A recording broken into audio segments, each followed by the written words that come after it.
listeners, it's been so long and we are so happy to be back. I am one of your hosts, Blake Rea. I am your other host, AJ Hart. And we are Spiritual Successor, a comedy video game design podcast where we take your horrible, rancid, lovely, beautiful, grotesque baby game ideas and we nurture them. We love them. We feed them. And then we set them loose on the world to cause chaos and havoc. Speaking of havoc, AJ and I we took a break for a very real, very important thing going on in the world right now, and I don't want to take away from that. But I will say I did jack shit with my day or career, but play Elden Ring for a week straight.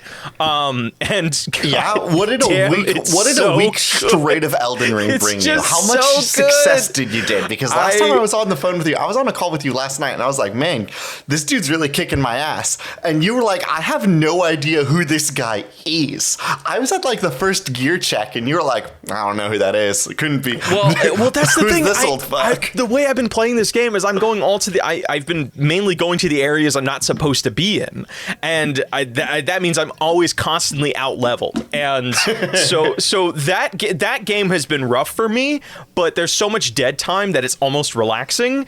And then you fucking bet your ass once I got the Guts Berserk Dragon Slayer sword, literally my confidence it just went through the roof of like, hey, that big crab that's been killing me for fucking 5 days straight, guess what? I'm gonna go fuck its ass up now that I have the Gut Slayer sword. But the reason I'm bringing up Elden Ring, that was me. I'm so stressed while playing this game because I don't know, like You're 12 stressed? hours into it, and I still don't have a build set up. Like I'm constantly finding new gear, and every item I've picked up, they're like, you have some stat that isn't good enough to wield this yet. Yeah. I'm like desperately just build. randomly throwing points into different throwing points into different stats so that I can meet the bare minimum to use a new weapon. Bro, and just do what I did. 5 weapons now. So just I'm do what I did. running around with like base gear, like one of these things will certainly help me one of these days. I'm not going to spoil what weapon it is, but do what I did, man. Just spec out for dexterity and strength so you can be a guts build, and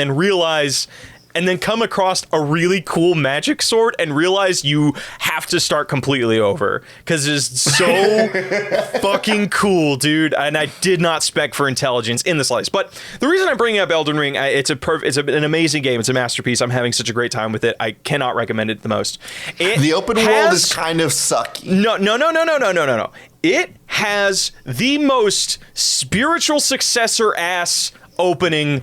And I say that with the most braggadocious amount of humility that I can. Are you referring to the placement of the tutorial dungeon?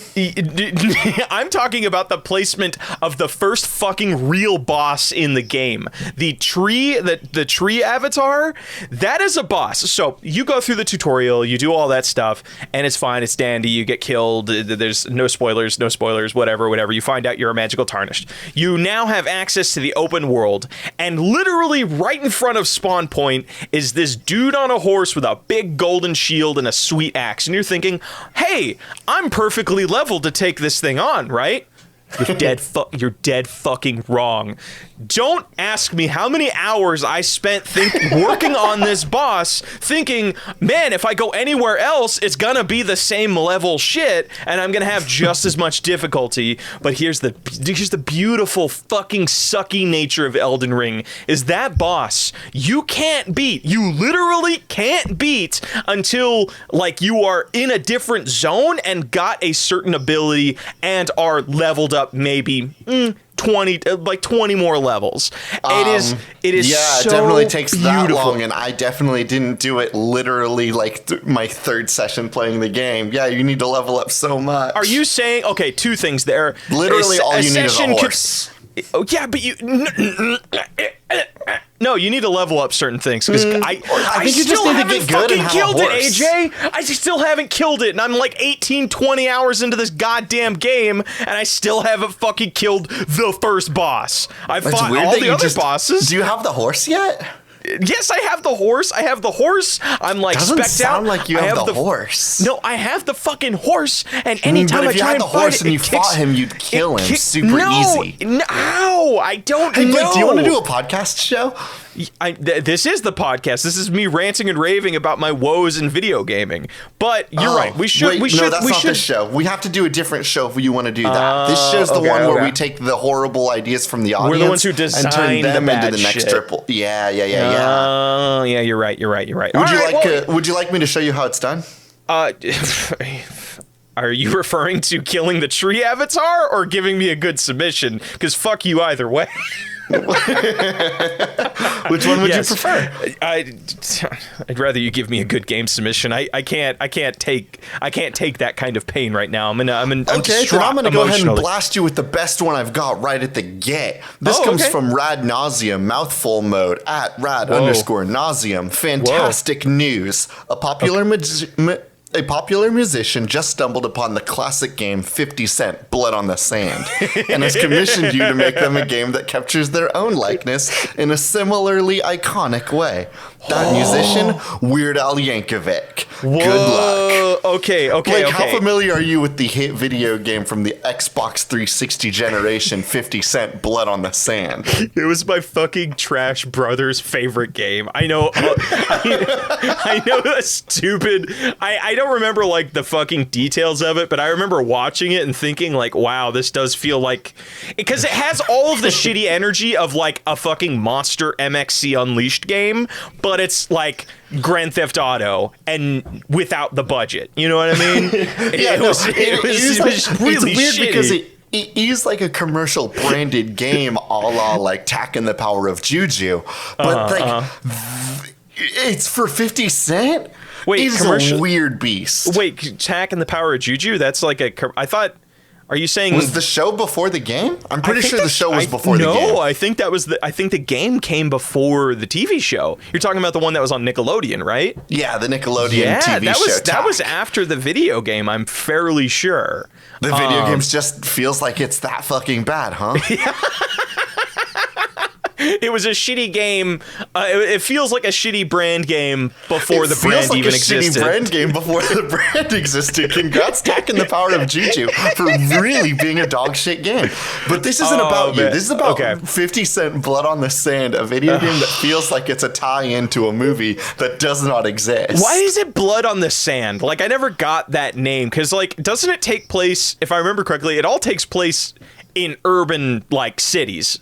No. What? Hold on. 50 Cent Blood on the Sand is the one where 50 Cent is doing a show for the troops and then they get attacked. And so he has to pick up arms to fight the bad guys. Dumb propaganda. Yes, absolutely it was. Hey, is 50 Cent... I feel like 50 Cent would not be... It comes from a time in history. Is that what were you about to ask if it's compromised? Yes, absolutely. It comes from a time in history. Bro, it's fucking PS2 era. Of course it's compromised. Like, this is back when people thought video games were for... Everybody wanted to be... I was just gonna ask of like, fucking... So how do we want to do, because the submission is saying Weird Al Yankovic. So coincidentally, I know a lot about Weird Al Yankovic too. I've listened to all of his albums and I even watched his failed movie UHF. Okay. So if we were going to make a weirdly political video game about Weird Al Yankovic. Weirdly political video game. Okay, I mean, I have no idea. I know exactly what this is. Is it Weird Al Yankovic taking on cancel culture? Is that like the route we're going? It's Watch Dogs, bud. Wait, hold on. What? Explain that some more. It's Watch Dogs. So, like, you know how the Watch Dogs games are all about, like, a mysterious person taking on the system and the powers that be, proving that real people can use technology to break free from the chains that have been built. It's that same thing. It's the same idea. But Weird Al Yankovic's gonna do it. How? He's going to inspire the people. Okay, AJ, really quickly, let me ask you something. How much do you know about Weird Al Yankovic? Eat it. Come on. All right, hey, AJ, tell me really quickly, what is Weird Al Yankovic's favorite food on the Weird Al Yankovic Show episode, I don't know, 23, season 1? Stop. Wait, hold on. Did you watch the Weird Al Yankovic TV show? Yeah, fucking course I watched the Weird Al Yankovic show. You know who my brother is. He's a guy, he's a fucking walking music, he's a walking music museum. Of course I fucking watched it. Also, to answer your question, it is hot dogs that I didn't ask the question. Well, I'm gonna fucking tell you because this is a health item in our game. Get fucking on my level, bro. So if I remember correctly, he cuts open a Twinkie, he puts a hot dog on it, and then he covers the top of that in like cheesy spray, like cheese in a can. You remember that shit? Yes. Oh God, I used to put that Weird on Slim Al, Jims. you're a man who is a living gimmick. So if you don't want to do the Watch Dogs game where you get to use Weird Al's powers to Joker-fy nearby people, then command them to do things like car accidents for you because you've inspired them through the power of jams. Can I pitch you on something? What would you like? Okay, two things. One, this is going to be a game that releases episodically because I miss episodic games, and Wolf Among Us 2 is coming back. And the reason I want it to be episodic is, have you heard Weird Al Yankovic's cover song "Stuck in a Drive-Thru," which is decades ago, which is a spoof on that one guy's like fucking weird web series song thing where it's like each episode shit just got crazier and crazier and crazier. I think it's just Stuck in the Closet. That is any web series, period. No. Specifically Stuck in the Closet by R. Kelly. Do you remember that? No. What, you don't remember Trapped in the Closet? Whoa! So okay, I'm not first gonna off, lie to you. In my brain, R. Kelly is the guy that's referenced in the Macklemore song. That's literally it. I don't know who R. Kelly is. R. Kelly, problematic, but you know what? Hey, I'm sure you're 50, right. I know fucking what 50 Cent Blood on the Sand was also problematic. You know what I mean? So, but the reason I bring this up is, and AJ, I couldn't watch all of this, but I did. I remember binging it one day and watching like 10, 12 episodes. So what he does is he takes the song and basically changes the lyrics but keeps the song the same for every video to tell this narrative of like, hey, he's cheating on his wife in the first episode. Who walks in? It's her husband. Oh no. And then you find the cliffhanger is that guy just came from cheating on her with his boyfriend. Oh no. And just gets fucking just like crazier and crazier. It's like, well, he's driving home because he wants to fix things with his wife. He gets pulled over by a cop. Why does he get pulled over by a cop? Because that cop was cheating on him, banging that R. Kelly's wife. It was banging R. Kelly's wife, and then a murder happened. It gets fucking buck wild. So what I suggest is we take Weird Al Yankovic and we do the same method, but it is maybe a roguelike, because that would be super fun. Because episodic roguelike. Okay? Yes. So every week you get to do one run. You get one run a week. And see how far you can get along in the episodes. But here's the cool thing. Every time a new episode is added, it adds shit to the prior episode. So like everybody's done like a bazillion runs of episode 1 over its launch month, right? And it's all like everything in it is voiced by Weird Al Yankovic. It's all sung by Weird Al Yankovic. What if it's like Tales from the Borderlands, and depending on what decision you make, that changes what is said or how it is acted out, and it's also sung. There will be other characters that are also just Weird Al Yankovic doing all the voices. It's all of his Weird Al Yankovic characters. Every week when we release a new episode, we are by extension releasing a new character. The new characters will hang out in a lobby zone like Hades, and you'll go back there every week, and you can talk to them over and over and over and over and over. I'm not joking. You only get to do one run of the video game a week. Oh God, that sounds so fucking awful. Okay, so it's episodic, baby. So what does gameplay look like? So we've come up with our backstory, not our backstory, but we come up with like our bones. It has to be a gun game. It has to be. If we're gonna be true to 50 Cent's Blood on the Sand, it has to be a gun game, and not like a looter shooter gun game. I'm thinking like we throw it back to fucking like GTA. It's I don't even think GTA. I think GTA has too many guns. I want it to be like there's 7 guns in this game that have been coded, and you will get them randomly on your run. You know what I mean? Like Halo 3 style of like there are X many guns, and you just gotta hope that they drop them. Is it Is this so kind of like Gears of War a little bit? Where yes, Gears of War is a great touchstone as well. Like that era of video games when like the video game only had 12 guns and you would be able to get the boom shot if you killed one of the boomers. God, you know what? Fuck, dude. I kind of want to just you know what? Screw Elden Ring. It's frustrating me. You just want to grind our way through all of the Gears of War games, and we just like voice it as if we were Weird Al Yankovic. I think that would be. I don't know if I could impersonate Weird Al Yankovic. I sure shit can, but that's the joy of it, you know. It's like doing bad Weird Al Yankovic impressions. All right, you want me to get a video game? Yep, I'm gonna put a pin in this, and why don't you give me a video game? I can do that. I am a professional. Oh shit! Scratch that. All right, AJ. This isn't a game submission. I just want to call somebody out. Gazzer. Okay. Gazzer, longtime fan, longtime lovely, suggest a game that exists specifically for Blake. Behold, a big titty goth girl who's taller than you and makes more money than you, trapped in a room and begging for your help behind 69 puzzles. But not all is as it seems. Blake, can you unravel the mystery before your horrible death? A puzzle horror game.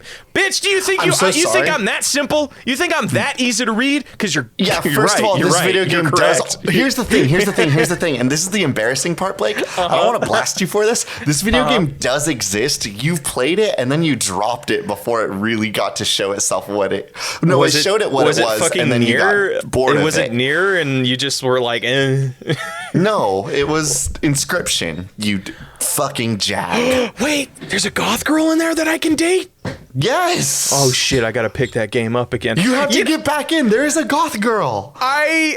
There's a goth girl that wants you to play chess, Blake Rhea. Oh man, that's my type. That's my type. That's my type. You have to get back in there. I went into this bit thinking I was gonna like just prove to all the haters that I'm not simple, but man, am I simple. You're simple. Easy to please. I'm not complicated, you know? You know what you like, and so does the rest of the internet. Do you have a different video game for me?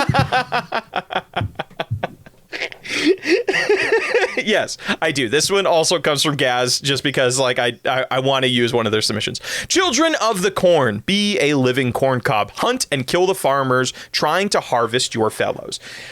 This game got me thinking. It would be, what if we did a reverse planting game where you are the plants, but it's also kind of could we implement a hidden role aspect to it where say you have like Among Us style, there's like you have a group of farmers and they all have these activities around this farm.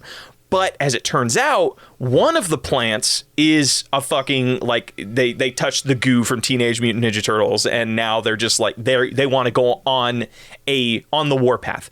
But here's the thing: what if that character was super fragile? So actually, have you ever played Hidden Object? It's like a Gary's mod thing. Oh, I've watched a couple Let's Players play that game. That's the one where everybody turns into Bleach and they all just run around trying to hide from the gunmen, right? Yes, and you basically you're like an object hiding in just a mountain of various things. Yeah, in everybody in this turns into a bottle of bleach. They go try to find a spot that a bottle of bleach would not look out of place. The person with the gunman, or the gun person, has to come around and hunt down all the bottles of bleach. So what if we did a game where, you have X amount of farmers and their goal is to cultivate all of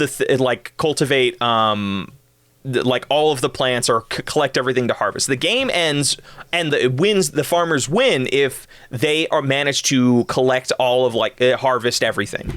But here's where the spice is. Before the farmers get to go off and go do their thing, our trader character or monster character gets to pick any plant on the farm that they want. Each plant has its own movement, its own abilities, its own it's just its own stats. But maybe what we can do is what if they were able to change what plant they morphed into throughout the game? So as the options dwindle, they don't have to assign themselves to one plant or whatever. So I'm trying to think of what are they doing when they're a plant? How is being a corn cob being different than being a tomato? Corn cob has range attacks because they can spit corn cobs, but they have a limited amount of ammo. This. We've played Plants vs. Zombies Garden Warfare. No, it wasn't. The corn. Actually, I don't know if corn was in there. I think corn, if I remember correctly, it's shot butter that made the zombies slower. I put a lot of hours into Plants vs. Zombies. Love that. I thought the corn cob was the explodey one. No, you're thinking of the potato mine. I'm thinking of the potato mine. Yeah, and then it's the pea that does like all the shooting. God, man, I want to pick up Plants vs. Zombies again. That game's fun. But I'm trying to think of like, can we do a hidden role game where your objective is to try and kill everybody? Not much of a hidden role if it's the fifth member that gets to go. So out would and it be asymmetric then? Farmer, but like the killer, asymmetric like Dead by Daylight. But the killer is like super weak, but they have like a massive amount of weapons, or they have a massive amount of interactables, and they can sneak around and do all these things. I'm not thinking. Hear me out. What if it was a Plants vs. Zombies Garden Warfare character against 4 humans? How do you mean? Go ahead. Did you play? Nobody played Plants vs. Zombies Garden Warfare, the third-person shooter. I watched the trailer. Plants vs. Zombies spin-off. I almost bought it once. Does that count? I feel like that's most everybody's reaction, being like, "Oh, that game's on sale. Should I get it?" No. It's $5. I don't really know anything about that game other than that the plants are fully large, human-sized, capable of shooting zombies. Yeah. And everything's. It's pretty great. I guess they would have been people-sized before when it's just a little sprite work, but it didn't feel out of place. I guess I just imagine them being plant-sized in the mobile game. Yeah, well, they were also definitely stuck bigger on the ground, which made me feel safer. Yeah, I mean, they were up to your waist. They weren't like people-sized, but they were bigger than your average plant. So how would we turn? Like, where were you going with that? With this? Just think I guess you would just have to run around and hope that you don't get murdered by a pea shooter, man. So could we do this thing? But now we've just made Dead by Daylight. No. Stick with me. I have something here. So we're going to steal a little bit from The Thing here. So have you ever seen John Carpenter's The Thing? Yes. So you know how the monster works, where it's like the more biomass it has to work with, the stronger it gets. But if it's small, if it's too, if it like a bunch of it got burned up and it's like a much smaller amount of biomass, it is more limited in its thinking and its ability to, fight and all that shit. What if we do this, where you start off as just a regular looking, piece of corn or some sort of like, it's just some object. Or some plant. Okay, and just a normal little piece of corn. You kill a farmer and you basically absorb all of its biomaterial, and then you can figure out, okay, you can now so it's the first kill that's difficult. Yeah, it's well, I don't know. Like, I think hold on. You might be onto something. What if it is John Carpenter's The Thing, and one person plays as a little corn cob that has to run around and find out how they're going to become big and strong enough to kill all the farmers? Yes. And all the farmers are just trying to get in and out before the corn cob evolves into a murder machine. Mm-hmm. And you know what might be kind of fun if we add a little bit of spice to this? Because I do want to, because this does feel a little bit like Evolve, another game that some people played that didn't last at all. What if we gave the farmers we gave them archetypes to some degree, or it's like let's go through some farmer archetypes really quick. We have farmer that sits on a rocking chair on a porch and never goes anywhere, a real defensive type. But they always have a shotgun on them. Farmer. They always have a shotgun on them, so yes, they're basically the sniper, so they overview the yard. They are a sniper, but they only have a shotgun. Yes, we love that. That's about the most farmer-ass shit, actually. It's like, we have the second farmer, which is tractor farmer, the only farmer that's allowed to use any amount of vehicles. Any vehicles or any sort of electronics or tools or whatever, like gas-powered tools. They're the mechanic archetype. We have piggy farmer, which is, of course, a farmer that gets a companion pig. No, what more could you want? Hold on, you're onto something here, because remember, there are certain pigs that are trained to sniff out like truffles. So what if that's kind of what we lean into, is like the person who has the pig can be like, hey, this pig's reacting a little bit weird out here in the cornfield. There's something out here. There's something going on here. And so then, of course, the fourth and final kind of farmer is Oh man, what's the name of the little the greenhorn, rotten... the person, it's like, have you ever been invited to like somebody's farm, but you know jack shit about farming, but they ask you to help out? Like, like throw hay or whatever. It's like, you're the greenhorn. We've all been invited to people's farms. Yeah, the city boy. You're the city boy. City boy farmer. Yeah, that doesn't know jack shit. You're like, you'll be the, but your like luck is super high or something like that. Actually, no, your health is super high, but you do not have any other skills other than running around. So you're kind of like the last girl sort of archetype. You know what I mean? Yeah. Okay, that's fun. It doesn't really have any stank on it. I just thought it was a fun idea. So do you want to give an idea? Yeah, I got one more video game idea, and this is going to be a combination of 2 submissions that we received today. Oh, I love those. The first one comes from Blue Bowser Stan account. Okay. A game about the best Batman villain, Calendar Man. Engage in plenty of date-themed madness with reckless abandon. And I'm going to combine this with the submission from Caleb Martin at Asithius. Batman JRPG. Okay. Blake Rea, I just finished watching a 5-hour video essay on Kokeki. Oh my god. Hold on, let me make sure I get the name of this right. Where the fuck do you get the time in the day for these things? Like, I don't understand it. This is how I play Elden Ring, and when I played Sifu, and when I played Bloodborne, I would turn on video essays. I can't watch shit and play games at the same time. I used to do that as a kid, but now it's just like... I feel like that's dishonest to the game I'm playing. I mean, but then again, you play a lot more grindy games than I do because you have the patience for that. So I get it makes sense. It makes sense. Okay, so I watched a 5-hour video. I watched a 5-hour essay about Tokimeki Memorial, a old visual novel that is essentially just a game where you go to school and you just cycle through menus as you are slowly introduced to new girls to date. It was an incredible video essay by Action Button.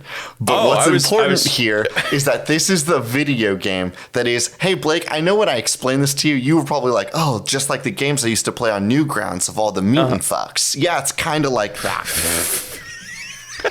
Okay. You just have a little calendar and you have a little guy and you have stats, and as you get your stat, as like every day you get to choose what stat you're going to increase, and when you increase the stat, that means that the girls are going to be more interested in hanging out with you. But that's it. That's the only gameplay thing is you get to choose when and where you get to go out and hang out with these girls.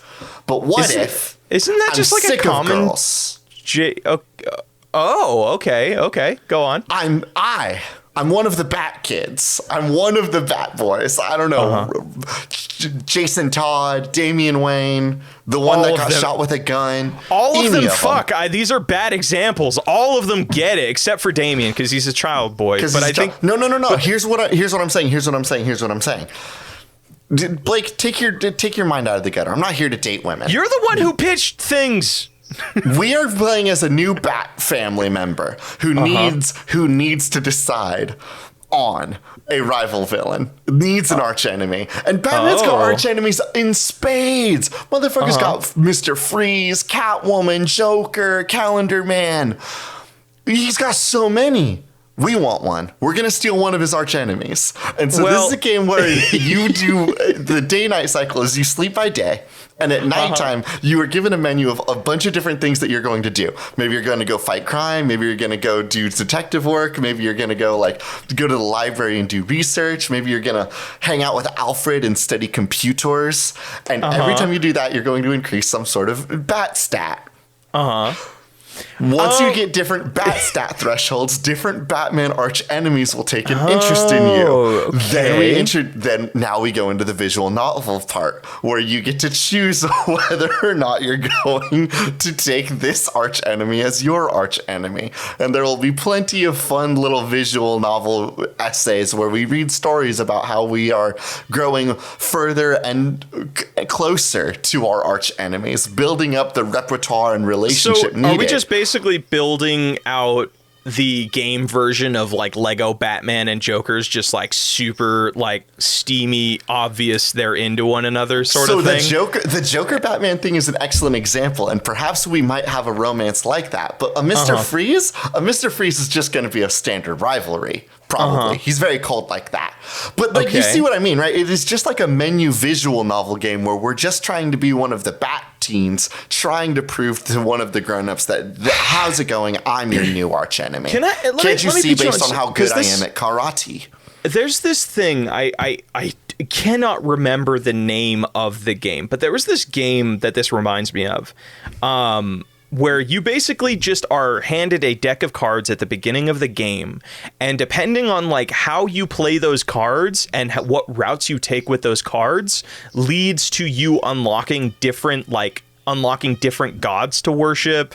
It's like a horror, like Cthulhu-y ass shit, or there's different dead ends for your character. So what if we do this thing where this is like JRPG visual novel bullshit? Like what's the main appeal of them is, hey, let's go through this game as many times as we need to do all of the different routes. This feels like a route game. So part of me is wondering, like, okay. Now, can I propose to you something, Blake Rhea?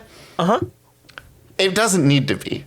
Based on my 5 hours worth of research of watching a video essay about Tokimeki memorials, that game has like a shit ton of routes, and like it would take so much effort to get through more than one of them because one playthrough takes like 40 hours. Bro, who do you think plays these games? I'm talking about the people who play Persona every like 5 or 6 times so they can date each individual waifu. Like these are the people that you're making this game for, you know? Okay, that's a good point. These are the people. You know what? You're right.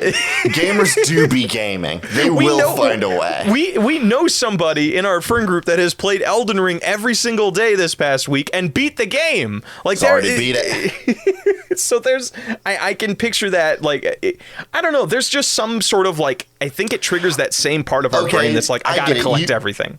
You want to lean into replayability. Yes.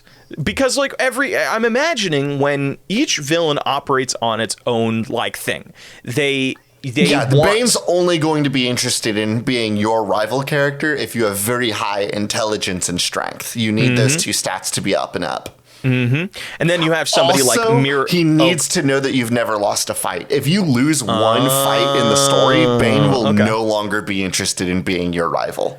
And then you have somebody like Miracle Molly, who's like basically. I'm wondering if you have to get known for targeting certain crimes to attract certain criminals. Like exactly. Miracle Molly's all about like technology. I want these benchmarks to be so obscure. Yes, you have to like do all of the correct investigations to get Miraculous Molly to show up. It's like we're playing House Party. One wrong fuck. Miracle Molly, she's AJ, your type. Your type, hands down. Look up Miracle Molly. I'll take your word for it. No, look her up. She's your type. I want to get a live reaction to AJ falling in love. Like I think it's beautiful. I'm podcasting. I don't have time for love. You literally could have searched it up in the seconds we've. All right, whatever. Miracle Molly, cool design. Really bad. She's basically a hacker that has like a bunch, like one of her eyes replaced with like cyborg, but then she also has like what is she got going on over here? I think she's part of like this revolution that's I know very little about. I love it. Her outfit looks like a poisonous tree frog. Isn't it cool? She's super cool. She's weird. I like her. She's awesome. She's also got like 90s ass shoes. She's just very funny. Okay. So you're saying we just go through so we've talked about concept, but what is the game? And the game is just going through menus. It really is. There will be a menu every day that it's like, what would you like to focus on today? Would you like to master martial arts? Would you like to investigate a crime? Would you like to just spend your day life out as not Batman for the night? And like we'll have a bunch of different selections. Each one of those things that you choose, you will get like a little artwork of your character doing something. You'll see this all the time. You'll see this little dude animation every time you click on the little menu, and your stats will go up. And okay. And then at the end of each week, perhaps it'll be like pop-up based, entirely based on random luck. You'll get a little alert that says, "Uh-oh, Bane's breaking out of this place. Would you like to go stop him?" And you get to choose whether or not you're going to go have a scene with Bane. Now, of course, you do need to have scenes with Bane to make sure that he does not do too many crimes. But you don't want him to go hang out and stop Bane every single time, because then you're going to raise up how likely he is to be your rival. But if you don't want Bane to be your enemy, you don't want to stop him every time. Leave it to one of the other bad kids. Okay. And I like this because when you go through the menus and kind of pick out what you want to do, like what you decide to do your way with, that invisibly start certain routes. So like, let's look at one thing where it's you were saying like, hey, you're gonna spend a night out not as Batman. Oh, you spent too many nights out. You've accidentally triggered the Penguin to show up. How's it going? Well, I was thinking more along the lines of, did you ever watch Batman Beyond? This is one of my favorite shows as a kid. There's an episode where Terry McGinnis basically does what we were mentioning, where he goes out for a night and is like, man, I can't balance my love life. Yeah, he just hangs out as not Batman for a little bit. And then he meets this girl, Melanie, who's really cool, and I had a crush on her because she's kind of goth. What villain was she? And then I forget. It's like she's part of the Royal Flush Gang. I forget what her name was. That's just the Joker. That doesn't count. No, she's not. No, the Joker's different. Like they dress up like cards. Like there's the king, there's the queen, kinda there's like the Jack. Joker, because they hang out with the Joker because they're the Joker, baby. It's completely different. I don't know what you're talking about. Sometimes the Joker is the friends, the whole group. They're all the Joker in their heart. All right. We got to do a little bit of a short episode. So let's pick our nug, and then we got to move on to our modifiers, which are unlockable characters. So which one? What are you thinking the nug is? Okay, I think it's either between our sick, awesome Weird Al Yankovic game or the other one we made that I'm blanking on. Yeah, okay, so it's not that one. Okay, let's do it. Let's do Weird Al Yankovic's Blood on the Sand video game. You know, sometimes you just blank, just lose things.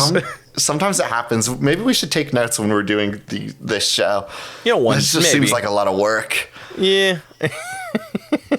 So the Weird Al Yankovic game was a roguelike shooter with a limited amount of guns, episodic. So you get to do one run a week. However far you get is however far you get.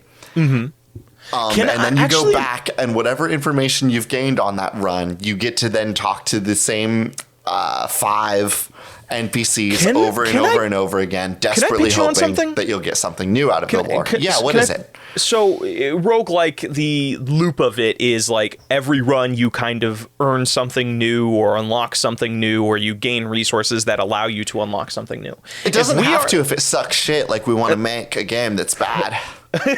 Well, what I'm thinking is this game starts off fucking unplayable, and stick with me.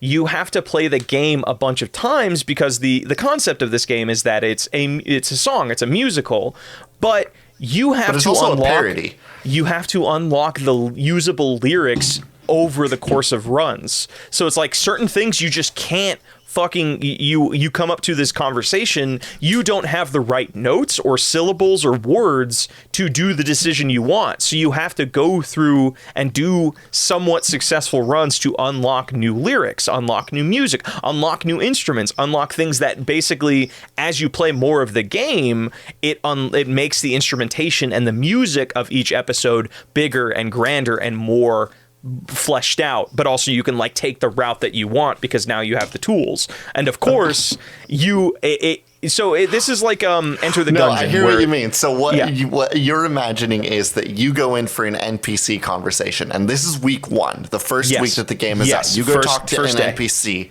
and you get 2 lines of dialogue from them. And then you're like, okay, shit, I can't make this conversation go any further. I have to win a round of the roguelike before I can get the next line of dialogue from this NPC. You need to unlock the word burger to finish your sentence or some bullshit like that. Yes. Okay.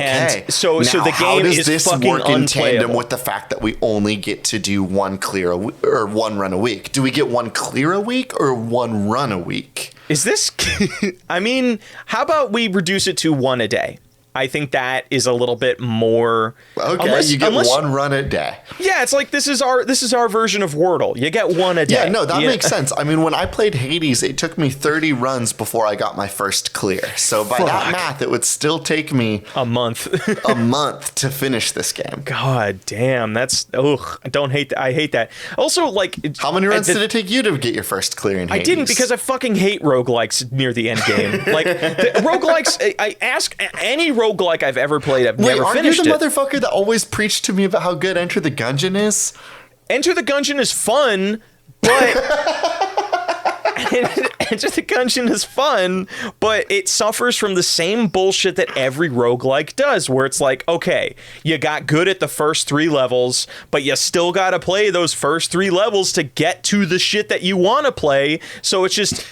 You can spend half an hour, 45 minutes, an hour to get to the area that's new to you and that stuff you don't understand. You fucking die within 5 minutes of being there. And guess what? You got to do another 45-minute run of the same dumb bullshit that's not fun to play because it's not new. It's not enticing.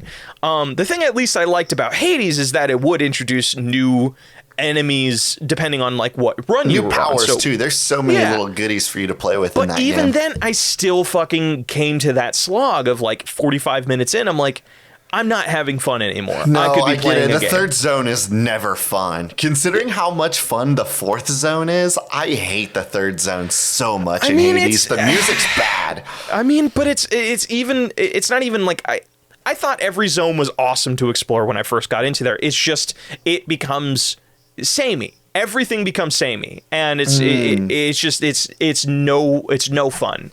And that's the same energy I want to bring to Weird Al Yankovic's rhythm. Now we get to do run. that. But what if the Hades part where you get to talk to all of your people in between runs was also the exact same every single time? Oh, but no, you can't. See, that's the fun of it, though. So your hub that you come back to talk to like all the iterations of Weird Al Yankovic. All of the other Weird Als. Oh my God, this is like a world where this is like Stranger Things stuck in the not Stranger Things, Doctor Strange in the Multiverse of Madness, but like he just congregate. Actually, no, I have a better example. I was thinking Pirates of the Caribbean 3, where when you started off, it's Jack Sparrow with a bunch of different Jack Sparrows. Oh, yeah, where he's kind of just slowly losing his mind and they all have different personalities. Yeah, okay, that one's a good one. Or it's like the bar scene from Loki, where he meets like a bunch of Lokis from different universes. I haven't watched Loki yet. Neither have I, but everybody lost their shit over like him making eyes at another male Loki and the alligator Loki. That was my feed on Twitter for like 5 days. He made eyes at the alligator Loki? No, he made eyes at like another male Loki that I think looked the same or looked different. So it was like, and everybody's like, it just lost their shit over it. I mean, like, hey, I'm here for it, but also it just like that's the only thing I know about it. They can get. Yeah, that's true. It's true. So this is like some sort of like hub where Weird Al Yankovic is stuck in this fucking loop. Like he's stuck in one of his own songs.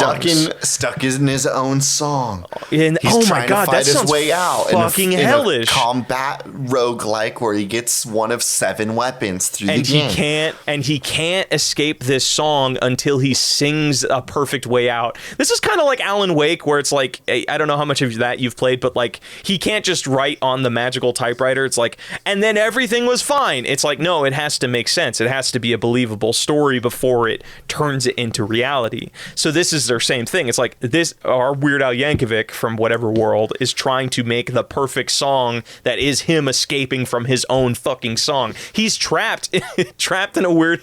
That's the name of the game. Trapped in a Weird Al Yankovic song. Yeah, I like it. It's on the nose. Okay. It's simple.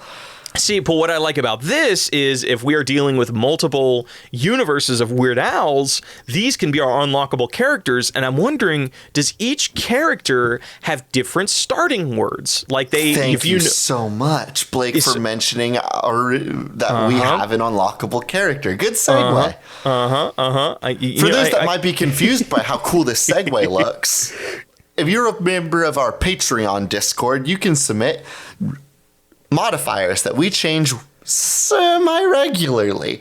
Currently, the modifier is unlockable characters. Blake, You got an unlockable Weird Al Yankovic for us?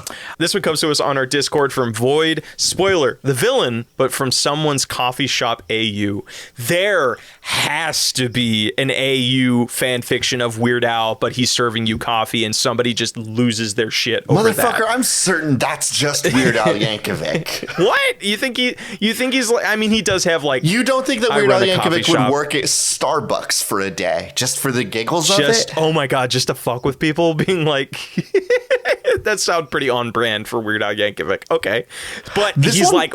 He's evil Weird Al Yankovic. So I'm wondering if evil Weird Al. Oh wait, no, we normal Yankovic. No. No, this actually brings up something interesting. Yankovic. What if because this game's about the slog or whatever, right? What if depending on what Weird Al Yankovic you choose changes the genre of the song or like the leveling? No, so it's like absolutely not. That ruins the fact that they're trapped in the singular same experience every single time. Well, I mean, but if you change like the wording of it, like I'm imagining it's like... I'll give you this. Selecting a new character will change the barks that Weird Al Yankovic gives through the level. If you have like Pirate Weird Al Yankovic, he'll be like, "Oi!" and instead of "ow." But that's it. Those are the only differences I'm willing to make on this game. Okay. All right. The music stays the same through the entire game, and it stops. That sounds hellish. I love that. I hate it. Here's the other thing: the song gets longer the more you've played the game. So, like the first time you play the game, you get 4 bars, and it's those 4 bars forever. And that sounds pretty bad, but I want you to imagine that when it's 6 bars, and you're getting like a rhythm and a half. You know what I mean? Like it started, like the song always resets on an upswing. Ooh, that's gonna be so good, and you can't change it until you get it clear. Let me ask you something. So you're picturing this as like, I was picturing this as like a roguelike dialogue simulator. I felt this is more like Tales from the Borderlands, where it's like you are in dialogue trees and you're trying to find the right, lyrics to take you along the pathway, but you can't unlock lyric. I mean, I guess there should be sections between that. Okay, hold on. So you're imagining a Tales from the Loop or Tales from the Borderlands Tales game where like it's just scripted cutscenes the whole way. There is no gameplay. No, actually, but now that I think about it, like in the later episodes of Tales from the Borderlands, there were like walk around scenes. There was even some shooting things. So it was all menu. It was all like just like choice selection. I was imagining something like Hades, where we had like a combat section and a lobby section. We haven't even talked about the combat then. Like we got 3 minutes. We got 3 minutes, so what's our combat? So scrap the combat because I think I'm in. Wait, then what the fuck? How are we going to have a loop system if it was just going to keep going from the beginning to the end over and... Like you were trapped in a movie and you would just get like one line in and then the whole thing would restart? It's fucking Groundhog's Day, but you're trying to escape your own song. Like this Weird Al Yankovic is stuck in his own fucking crazy head on thinking of his next song, and he gets sunk into the artist pit that is coming up with new material, and he's trying to escape that. Okay. So, and then every day you get one more small chunk of the story and you move the game forward a little bit, but you have to restart the whole game from the beginning. Yes. So on day 1, you sit down to play the game and you play 5 minutes of the game. Day 2, you play 6 minutes of the game. Day 3, you play 7, so on and so forth until you get the full 2-hour experience on the final day. Yo, that'd be rad. But of course, you can fail. That's what we've created here. Yes. Yes, I think there's a lot of holes in it, and I think there's a lot of design things that just don't fucking make sense. But I'll leave it to the next stage. When we design this game level by level. That's for QA. I'm sure they'll be fine. Dude, how fucking wait, that brings up such a good idea. You and I need to talk about it. What if we designed a game level by level? Like, and each episode was a level, It'd be very Story Break-esque, but I think it would be so much fun to see what crazy shit we can get up to. It'd be a lot of work. I don't know how level design works. Let's think about that off mic. We'll have some fun. It's just like it's a game where the genre shifts every... Blake Ray, I love you so very much. You're not going to catch me agreeing and committing to anything with a hot live mic. On recording. Are you kidding me? I'm not an amateur.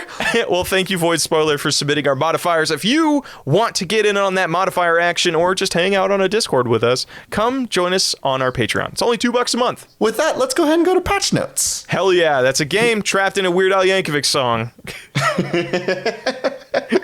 Hey everybody, and welcome to Patch Notes. This week, Blake and I don't have anything of our own that we want to plug this week. We just want to go ahead and continue sharing ways that you can help the situation in Ukraine. We have a bunch of links listed below in the bio. These are links similar to the ones posted on our last episode where we kind of just took some time to highlight these things. So if you've already checked those links out, thank you so much. If you've managed to give back to or give to the people in Ukraine, thank you so much. If you don't know what we're talking about, check out the link in the bio. And that's going to be where we leave the episode this week. As always, our intro and outro is Cheap Shop by Anamanaguchi, an excellent song from an excellent band for an excellent game. I've been one of your hosts, AJ Hart. And I have been your other host, Blake Rea. This has been Spiritual Successor, and these are cool games that should not be made.